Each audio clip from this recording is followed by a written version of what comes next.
जरहा क्षेत्र के राजो गांव में 2 दिवसीय वॉलीबॉल प्रतियोगिता का शुभारंभ हर्षोल्लास के साथ किया गया। कार्यक्रम के मुख्य अतिथि पूर्व विधायक श्री हरिराम चेरो रहे। उन्होंने खिलाड़ियों से परिचय प्राप्त कर प्रतियोगिता का उद्घाटन किया और खेल को अनुशासन, एकता व युवाओं के सर्वांगीण विकास का माध्यम बताया। इस प्रतियोगिता में डोडहर, खमरिया, चरगोड़ा, संथरहवा एवं राजो गांव की टीमों ने भाग लिया। उद्घाटन मुकाबले में खिलाड़ियों ने शानदार खेल का प्रदर्शन किया, जिससे दर्शकों में खासा उत्साह देखने को मिला। मुख्य आयोजनकर्ता क्षेत्र पंचायत सदस्य श्री शेख तथा अन्य पंचायत सदस्यों द्वारा किया गया। आयोजन को सफल बनाने में ग्रामीणों व युवाओं का विशेष योगदान रहा। प्रतियोगिता के दौरान बड़ी संख्या में खेल प्रेमी उपस्थित रहे। आयोजकों ने बताया कि इस प्रकार के खेल आयोजनों से ग्रामीण प्रतिभाओं को आगे बढ़ने का अवसर मिलता है और आपसी भाईचारा भी मजबूत होता है। यहाँ पे विराजमान है मस्जिद। इस धरती पे मक्का में जब आए तो उनको तो सब लोग जानते हैं, वो 1400-1500 साल पुरानी बातें हैं। उनसे हमारा पूर्वज मिला है। मोहम्मद साहब से हमारा पूर्वज मिला है। पता है कि नहीं? पता है? नहीं पता है। हमारा जो इस देश में इतिहास है चेरो बैगा का, वो बड़ी लंबा इतिहास है। बहुत संक्षिप्त में मैं बोलूंगा, लंबा नहीं बोलूंगा। दक्षिणी भारत के केरला के जो क्षेत्र था, महाराष्ट्र से लेकर केरला से लेकर के उधर 4-5 स्टेट, श्रीलंका के बॉर्डर तक, वहाँ के चेरो राजा हुआ करता था। इस देश का सबसे धनाढ़ राजा हुआ करता था। और आपका कारोबार उनका था काला मिर्च और मछली का, यानी मसाला का कारोबार था, मछली का। आप लोग ये भी मालूम नहीं होगा, बहुत कम लोगों को होगा, मुसलमान भाइयों को, ये आपका पहला मस्जिद कहाँ है नहीं पता है। इतिहास पढ़ा करिए। अगर इस देश में है मुसलमान भाई या हिंदू भाई, तो हिंदू को तो अपना कड़कड़ पता है, लेकिन मुसलमान भाइयों से मैं कहूँगा कि इनसे पूछा जाता है तो बता ही नहीं पाते। अब ये बहुत लंबा इतिहास नहीं है मुसलमानों का, लगभग 1400-1500 साल हो रहा है। तो 1400-1500 साल का अगर इतिहास आप नहीं बता पा रहे तो फिर आप ठीक से अपने कौम का अध्ययन नहीं कर पाते।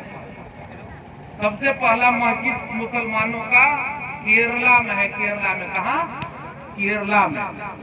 और वो कौन राजा बनवाया है? हिंदू राजा बनवाया है। मेरा पूर्वज बनवाया है, चेरो राजा हिंदू। ये नोट कर लीजिए और जाकर केरला घूम के आइए। भारत का सबसे पहला मस्जिद। और वो मस्जिद इसलिए बना, वो अपने नाम से ही बनवाए हैं। उनका नाम था चेरामन। तो चेरामन जुमा मस्जिद के नाम से बना हुआ। आज वो सरकार के दायरे में है, उसको सरकार ले ली है, लेकिन वहाँ घूमने जाते हैं, लाखों मुसलमान घूमने जाते हैं पर्यटक के रूप में। तो बना कैसे? वो जो है मक्का मदीना के लोग, अरब देश के लोग व्यापार करने आते थे मछली का, और जो है आपका जीरा और मरीच वगैरह वगैरह का, मसाले का। तो वहाँ उनको जो है नमाज पढ़ने के लिए कोई जगह नहीं था, खुले में पढ़ते थे बैठ करके। तो हमारे राजा ने वहाँ मस्जिद बनवा करके स्थापित किया कि आप लोग जो है यहाँ आइए तो इसमें अपना मस्जिद में अपना नमाज अदा करिए। आप समझ गए कि नहीं? इसके बाद आप लोगों ने ये भी सुना होगा, कहीं कुरान में जिक्र है कि चांद 2 टुकड़ा हुआ है। ये तो पता है ना कि नहीं पता है? ये नहीं पता है? पता है बहुत कम। आप बताओ, पता है? चांद जो है 2 टुकड़ा हुआ है। ये किसने देखा था? ये जो है हमारे राजा ने देखा था। जो हमारा चेरो राजा था, अपने महल में अपने रानी के साथ घूम रहे थे, ऐसे खूब बढ़िया अजोरिया रात था, ऐसे देखते जा रहे थे महल में, एकाएक चांद दो टुकड़ा में विभाजन होने लगा और विभाजन हो गया, फिर धीरे धीरे वो जुट गया। तब जो है वो बड़ी आश्चर्य हुआ उनको कि हुआ क्या, कि चांद कैसे दो टुकड़ा हो सकता है। इसके बाद जो है सुबह पूरे अपने राज्य के खगोलियों को, दूसरे राज्य के खगोलियों को, ज्योतिषियों को बुला करके महल में अपने राज दरबार में पूछा गया कि भाई चांद दो टुकड़ा हुआ, इसका कोई मतलब बता सकता है? कोई नहीं बता पाया। फिर जो मक्का मदीना से मोहम्मद साहब के लोग आते थे, धर्म गुरु, साथ आते थे धर्म मुस्लिम धर्म के प्रचार के लिए। कुछ लोग कहे कि वो लोग भी आए हैं मक्का मदीना से, इस समय मुस्लिम धर्म का बहुत प्रचार हुआ है, हो सकता है उनको बुला लीजिए। तो जब वो आए हैं दरबार में तो बोले हैं कि ये जो है मक्का मदीना के हमारे मोहम्मद साहब पैगंबर वही बता पाएंगे। तो फिर मक्का मदीना गए हैं और वहाँ जो है उनको क्या वो बताए क्या नहीं बताए। फिर राजा साहब वहाँ मुस्लिम धर्म कबूल कर लिए और जेद्दा जो राज था, जेद्दा के राजा की बहन से उनके निकाह हो गए। ये कहानी इतिहास में है, आप समझ लीजिए, कुछ बता नहीं पाता है आपका। ये लंबा इतिहास है साथियों, इसलिए यहाँ ज्यादातर मुसलमान भाई हैं, आपका मस्जिद है, इसलिए मैं कह रहा हूँ कि इतिहास भूगोल आपको जानना पड़ेगा अपने देश। हमको राम के बारे में बताएंगे तो 10 पीढ़ी का हम नाम बता देंगे, 10 पीढ़ी पीछे जाएंगे।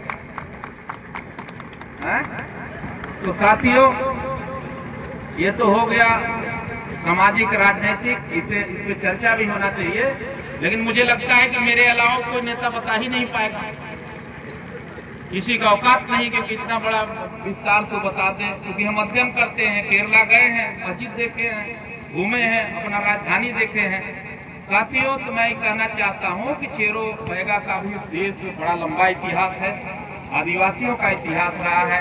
और सब आप जानते हैं कि देश में केवल आदिवासी रहते थे, यहाँ तो कोई और आता नहीं था। एक गोंडवाना लैंड था जो, ये केवल आदिवासी रहते थे। आज के 50,000 वर्ष पहले इस भारत भूमि पर कोई नहीं था, केवल आदिवासी। तो साथियों, इसलिए मैं ये बात बता रहा हूँ कि जो युवा पीढ़ी है ये भी कम से कम जाने कि हम लोगों का जो है ये राज्य रहा।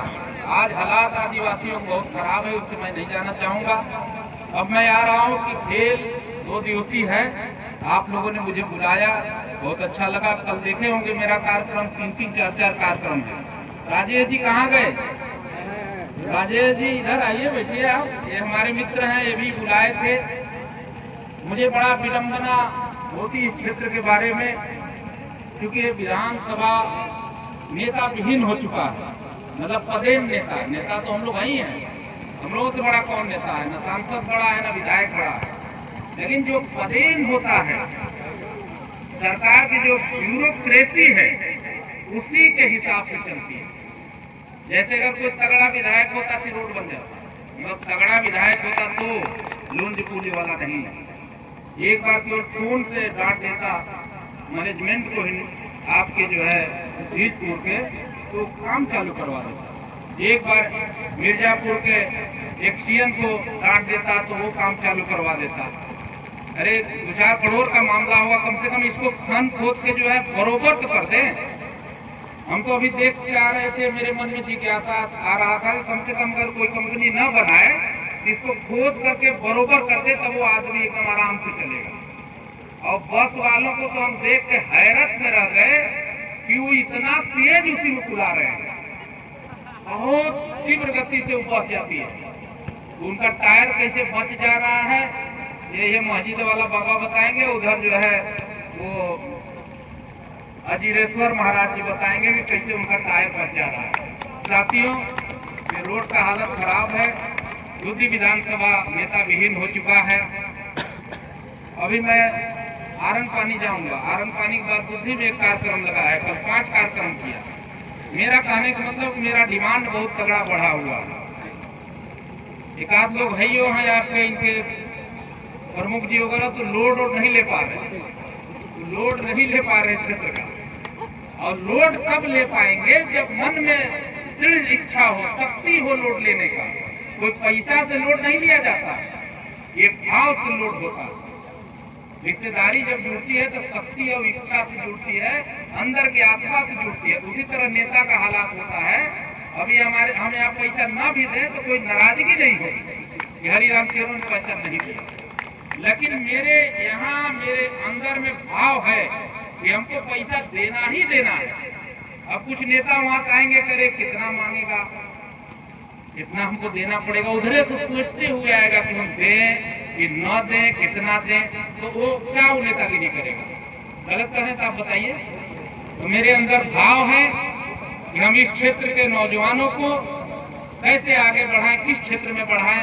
एक से बेरोजगारी का हालात बहुत जकड़ा हुआ है, हमारे आदिवासियों की हालात जकड़ा हुआ है। देश बहुत आगे बढ़ गया, यहाँ पे इतना बड़ा इंडस्ट्रियल बेल्ट है, पूरा पूर्वांचल मिनी बॉम्बे के रूप में स्थापित हो गया है कि नहीं हो गया है। यानी इसको मिनी बॉम्बे कहते हैं। बॉम्बे का टक्कर दे रहा है, जो बॉम्बे देश का महानगर है उसका टक्कर पूर्वांचल दे रहा है। लेकिन यहाँ के नौजवान बॉम्बे जैसे, चेन्नई जैसे, दिल्ली जैसे शहरों में यहाँ के मुझे लगता है 10% युवा जो है रोजगार करने के लिए जा रहा है कि नहीं। और हमारे क्षेत्र में जो उद्योग लगे हैं वो जो है कहीं झारखंड से तो उड़ीसा से तो बंगाल से तो कहाँ हरियाणा से तो कहाँ दिल्ली से तो कहाँ पंजाब से तो कहाँ बम्बई से आकर के लोग यहाँ काम कर रहे हैं कि नहीं कर रहे हैं। ये सवाल होनी चाहिए। मैं विधायक का नौजवान साथियों, अभी यहाँ कोई हो तो आपको बता देगा। एक गुप्ता था यहाँ CSR का, आप जानते होंगे CSR देखता था गुप्ता, उसको मैं गेस्ट हाउस में इतना कर्म कर दिया कि उसको भागना पड़ा। पूछ लीजिएगा वहाँ के लोकल भारतीय जनता पार्टी के नेताओं से। ये सब बड़ा विषय है और इसमें जो है जो सरकार में पटेल लोग रहे ऐसे लोगों को आप चुनाव करिए। अभी तो चुनाव आ नहीं रहा, लेकिन 1 महीना बाद चुनाव मुझे लग रहा है होगा। ये जो चुनाव यहाँ है बंगाल के साथ चुनाव होना सुनिश्चित लग रहा है। बंगाल के चुनाव अप्रैल में हो जाएगा, मई में बंगाल में सरकार गठन होना है। गुवाहाटी का चुनाव और वहाँ का चुनाव, एक चुनाव और है, सब मई में स्थापित हो जाएंगी सरकार। तो आप लोग अपना प्रतिनिधि चुनने समय जाति पाति पूर्वाग्रह से हटके आप वोट दीजिए। मुसलमान भाई हो जाएंगे सभा में चले जाएंगे। अभी अगर हम खड़ा हो जाए किसी छोटा दल के निर्दल तो फिर आप लोग नजर नहीं आएंगे। अब वो साइकिल छाप दिखाई देगा। भाजपा के जो गुजर साहब लोग हैं या जयसवाल बनिया भाई हैं उनको फूल दिखाई देने लगेगा। मोदी योगी जी दिखाई देने लगेगा, अखिलेश जी उधर बसपा मायावती जी का झंडा लेके कूदने लगेंगे। इससे काम नहीं चलेगा। यहाँ जो है गुजर भाई और आपका जयसवाल भाई, पंडित ब्राह्मण बनिया यादव, मुसलमान से लेकर के जितने अगड़ा पिछड़ा अनुसूचित जात के लोग हैं, इसमें से कोई विधायक नहीं बनेगा। विधायक बनेंगे तो हरिराम चेरो बनेंगे, रामचरण पनिका जी, रामचरण पनिका जी बनेंगे, कोई खरवार भाई बनेगा, कोई जो है शेड्यूल कास्ट का ही बनेगा, अरे शेड्यूल ट्राइब का बनेगा। ऐसे में से आप जो है चुन लीजिएगा कि हरिराम चेरो से अगर कोई तगड़ा ओजस्वी नेता हो, अखर वक्ता हो, जो अपनी बात को प्रमुखता से मैनेजमेंट में रख सके। मुझे मौका नहीं मिला मित्रों काम करने का, मैं दब के काम कर रहा था, नहीं मैं कोई बड़ा उग्र काम करने की तैयारी में था। लेकिन हमारा जो ऊपर के नेता थे हमको रोक देते थे। अनुप्रिया पटेल, आशीष पटेल के निर्देश होता था कि तुम जेल जाओगे तो तुम ही जानना, हम लोग नहीं जानते। फिर भी हम लड़ाई लड़े, इस क्षेत्र के बेरोजगारी पर लड़े, इस क्षेत्र के जो है आपका जो भी रहा जो है भ्रष्टाचार पर लड़े। तो मैं बहुत लड़ाई लड़ा और इसमें लंबा लड़ाई लड़ने की जरूरत है, एकजुट होकर लड़ाई लड़ने की जरूरत है। बुद्धि जिला पर हम जो है कई बार मुख्यमंत्री जी को पत्र दिए। लास्ट में मुख्यमंत्री जी ने कहा कि जिला बनेगा। अभी मैं ओबरा तहसील बना रहा हूँ, ओबरा का तहसील बन गया। अब दुद्धी जब जिला बनेगा तो ओबरा तहसील इसमें आएगा, तो वो कोई आवाज उठाने वाला नहीं है। यहाँ पे हम डिमांड किए थे कि जो है म्योरपुर ब्लॉक में आदिवासी विश्वविद्यालय का निर्माण हो, ऐसा सपना हमने देखा था। प्रस्ताव गया था दिल्ली भारत सरकार में, ये हो जाता, लेकिन उसका पैरवी करने वाला कोई नहीं है। जब तक आप सरकार में रहकर पैरवी नहीं करेंगे तो कहाँ से कोई काम हो। छोटा मोटा प्रदेश तो है नहीं। आज उसी का देन है कि मुख्यमंत्री जी हमको, जब भी मैं लखनऊ जाता हूँ तुरंत बुला करके और मुख्यमंत्री जी हमसे मिलते हैं, उन भर की समस्या पूछते हैं। और इतना जरूर है कि जो आपका विधायक सांसद, सांसद तो सपा के हैं, चारों विधायक हैं, 3 विधायक, उनसे कहीं कम ओहदा मेरा वहाँ सरकार में नहीं है।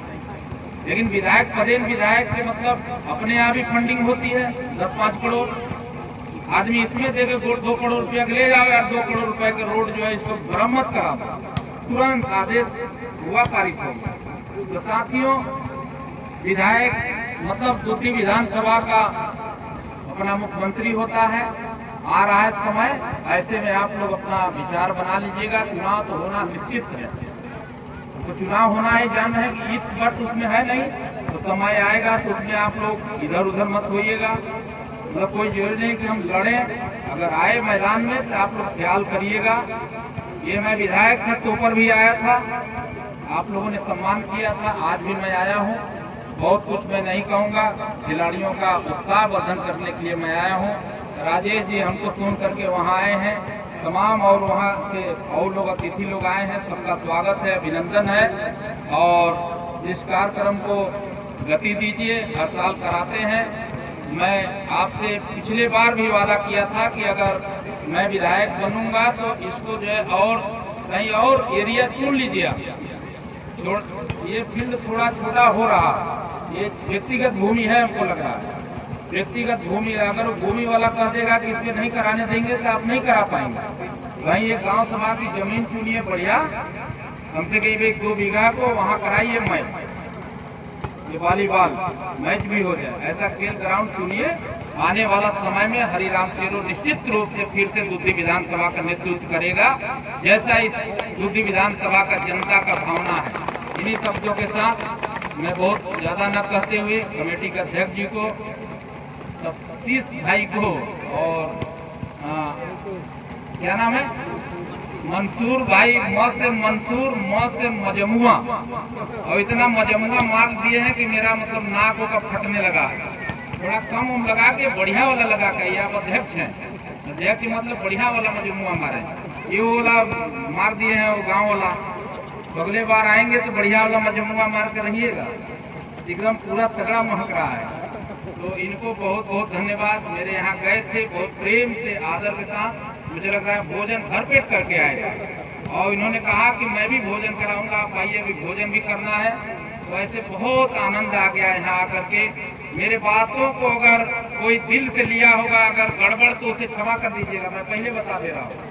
अगर किसी को लगा हो धार्मिक और खेल कूद में चाहे किसी मामले में, तो उसको यही खत्म कर दीजिएगा।